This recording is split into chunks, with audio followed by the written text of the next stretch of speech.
السلام علیکم ورحمۃ اللہ وبرکاتہ۔ محترم قارئین، فرینڈز اینڈ ڈیئر ویورز، میں ہوں رمضان ساجد اور آپ دیکھ رہے ہیں عمران سیریز کے ناول۔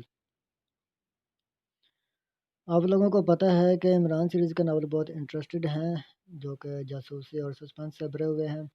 ان میں طنز و مزاح بھی آپ کو بہت ملے گا، اور بعض دفعہ تو ایسے ہوتا ہے کہ بندہ ہنس ہنس کے جو ہے دوہرا ہوتا جا رہا ہوتا ہے۔ تو یہ جو ناول عمران سیریز کا ہے، اس کا نام ہے ہارڈ ٹارگٹ، اور اس کے اوپر خاص نمبر لکھا ہوا ہے۔ خاص نمبر کا مطلب ہے کہ یہ ناول بھی بہت خاص ہوگا۔ تو ڈیئر ویورز، اس ناول کے بارے میں ہم آپ کو چند باتیں پڑھ کر سناتے ہیں، اور سب سے پہلے جو ہے وہ کہہ رہے ہیں جملہ حقوق بحق نشر محفوظ ہیں۔ اس ناول کے تمام نام، مقام، کردار، واقعات اور پیش کردہ سچویشنز قطعی فرضی ہیں۔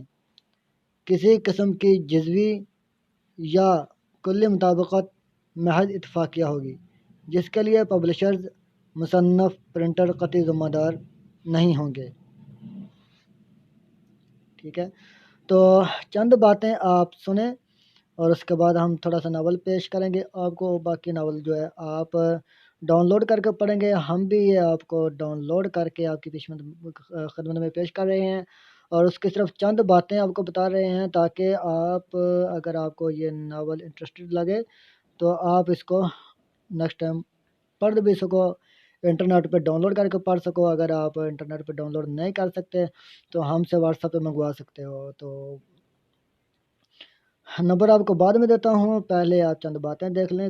محترم قارئین، السلام علیکم۔ نیا ناول ہارڈ ٹارگٹ آپ کے ہاتھوں میں۔ اس ناول میں آپ کو وہ سب کچھ ملے گا جس کے آپ سب متلاشی رہتے ہیں۔ ناول کا ٹیمپو اور سسپنس کے ساتھ ساتھ ناول کے لمحہ لمحہ بدلتے ہوئے واقعات آپ کو اپنے اندر سمو لیں گے۔ انتہائی جان لیوا جد و جہد اور مسلسل اور تیز ایکشن پر مبنی یہ دلچسپ ناول آپ کو یقیناً پسند آئے گا، لیکن ناول کے مطالعے سے پہلے اپنے چند خطوط بھی ملاحظہ کر لیجئے، کیونکہ دلچسپی کے لحاظ سے یہ بھی کسی طرح کم نہیں ہے۔ عبدالحکیم شہر کا نام ہے، ویاڑی کے قریب۔ تو نسرین صاحبہ لکھتی ہیں، میں اور میری کئی سہیلیاں گزشتہ کئی سالوں سے آپ کے ناول باقاعدگی سے پڑھ رہی ہیں۔ آپ کے لکھے ہوئے ناول ہمیں بے حد پسند ہے۔ ایک الجھن ہے کہ عمران کی طرح پاک ایشیا سیکرٹ سروس کے ممبران بھی ذہین اور انتہائی تیز ترار ہیں اور ہر سچویشن کا ڈٹ کر مقابلہ کر سکتے ہیں، لیکن اس کے باوجود عمران ذہانت میں ان سب سے آگے ہے۔ ایسا کیوں ہے؟ کیا تمام دنیا کی ذہانت صرف عمران کے دماغ میں جمع ہو گئی ہے؟ کیا اس کے سوا دنیا میں کوئی دوسرا ذہین نہیں ہے؟ امید ہے کہ آپ کا ہمیں اس کا جواب آپ ہمیں ضرور دیں گے۔ تو لکھتے ہیں جواب میں، محترمہ نسرین صاحبہ، خط لکھنے اور ناول پڑھنے کا بے حد شکریہ۔ آپ کو آخر اس بات پر الجھن کیوں ہے کہ دوسروں کی نسبت عمران زیادہ ذہین کیوں ہے؟ ذہن تو اللہ تعالیٰ نے ہر ایک کو دیا ہے۔ رہی بات ذہانت، تو اس کا انحصار اس بات پر ہے کہ کون اپنے ذہن کو کس قدر اور کس طرح سے استعمال کرتا ہے۔ مجھے یقین ہے آپ اور آپ کی سہیلیاں عمران سے زیادہ ذہین ثابت ہوں گی، بشرطیکہ کہ آپ بھی عمران کی طرح اپنے ذہن کو استعمال میں لے آئیں۔ امید ہے کہ آپ سمجھ گئی ہوں گی اور آئندہ بھی خط لکھتی رہیں گی۔ تو محترم قارئین، آگے بھی بہت سارے جو ہیں ناولز ہیں، خطوط ہیں، اور ناولز بھی آپ کو بہت سارے پڑھنے کے لیے ملیں گے۔ تو آپ کو ناول تھوڑا سا سنانے سے پہلے میں آپ کو یہ بات بتانا چاہتا ہوں کہ ہم یہ ناول جو ہے انٹرنیٹ سے PDF میں ڈاؤن لوڈ کر کے آپ کی خدمت میں پیش کرتے ہیں، اور ہم آپ کو یہ تھوڑا سا ناول سناتے ہیں اور چند باتیں جو آپ کی گزارش میں گوشہ گزار کرتے ہیں۔ تو اس سے پہلے آپ ہمارا نمبر نوٹ کر لیجئے، 030075495533۔ تو یہ میرا نمبر ہے، آپ اس نمبر پہ اونلی واٹس ایپ پہ رابطہ کر کے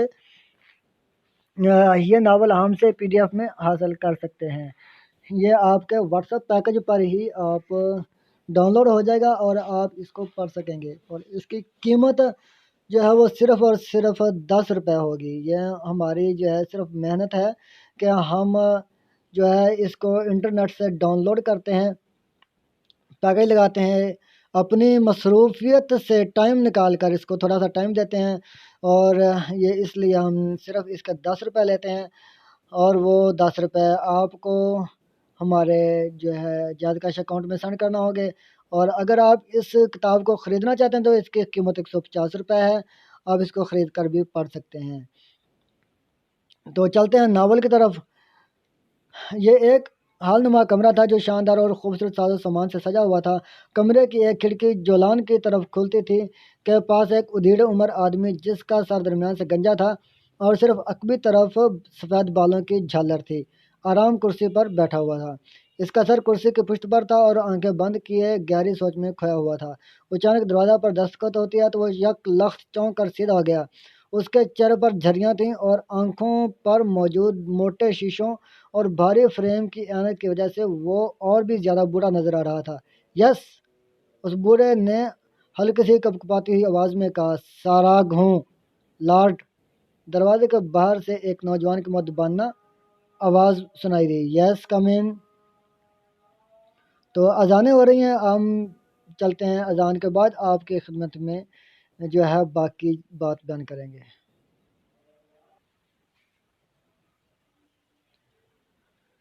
تو ڈیئر ویورز، بوڑھے نے کہا یس کم ان، اور اس کے ساتھ ہی دروازہ کھلا اور ایک نوجوان اندر داخل ہوا۔ اس کے چہرے پر سنجیدگی ثابت تھی، سر کے بال سلجھے ہوئے تھے اور وہ شکل و صورت سے بدماش ٹائپ دکھائی دے رہا تھا۔ اس کے چہرے پر زخموں کے نشان تو نہیں تھے، لیکن اس کے چہرے پر چھائی ہوئی سرد مہری اور آنکھوں کی وحشت اسے بے حد خطرناک ظاہر کر رہی تھی۔ کیا رپورٹ ہے سارا؟ بوڑھے لارڈ نے نوجوان کی جانب انتہائی اشتیاق بھری نظروں سے دیکھتے ہوئے کہا، مادام پاکیشیا پہنچ چکی ہیں لارڈ، اور انہوں نے اپنا کام بھی شروع کر دیا ہے۔ ان کی طرف سے پیغام ملا ہے کہ وہ 2-3 دن میں اپنا کام پورا کر کے واپس آ جائیں گی۔ ساراگ نے جواب دیتے ہوئے کہا، ویری گڈ ویری گڈ، مجھے اپنی بیٹی سے یہی امید تھی۔ وہ جس کام میں بھی اپنا ہاتھ ڈالتی ہے اس وقت تک پیچھے نہیں ہٹتی جب تک وہ اپنا کام پورا نہ کر لے۔ لارڈ نے انتہائی مسرت بھرے لہجے میں کہا، یس لارڈ، لیکن اس کے ساتھ ایک بری خبر بھی ہے۔ ساراگ نے کہا تو لارڈ چونک کر اس کی طرف دیکھنے لگا۔ بری خبر؟ کیا مطلب؟ کیسی بری خبر؟ لارڈ نے چونکتے ہوئے کہا، آپ نے مادام کو ہدایت دی تھی کہ وہ پاکیشیا سیکرٹ سروس سے ہاتھ پیر بچا کر کرے، لیکن ساراگ نے سنجیدگی سے اور جان بوجھ کر اپنا فکرہ ادھورا چھوڑتے ہوئے کہا، لیکن کیا؟ لارڈ نے اس کی طرف غور سے دیکھتے ہوئے کہا۔